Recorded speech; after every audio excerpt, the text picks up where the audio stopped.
எப்பவும் உங்களுக்கு புடவை கட்டி தானே பழக்கம். ஆமா. இப்போ என்ன வைக்கிறீங்க? அப்ப முதல்ல புடவை கட்டின மேடம், இப்ப கட்டி விடுற பிசினஸ் பண்ணிக்கிட்டு இருக்கேன் மேடம். நீங்க ரொட்டி கட்டி காமிங்களே. எவ்வளவு அழகா கட்டுறாரு. இடுப்பு இடுப்புல போடுங்க. சுந்தரி அக்கா ஷாக் ஆயிட்டா. என்ன ஒரு கொடூரம்.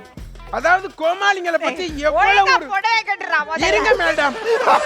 போலீஸ கூப்பிடுவேன். இந்த கோமாளிங்களை பத்தி இன்னைக்கு இவங்க மத்தியில ஒரு மிகப்பெரிய மோசமான ஒரு கருத்து இருக்கு. கோமாளின்றவங்க யாரு? இந்த ஷோ இருங்கம்மா. இந்த ஷோவோட பேர் என்னங்கப்பா? கோமாளி. அப்படிதான் எல்லாம் நினைச்சிட்டு இருக்கீங்க.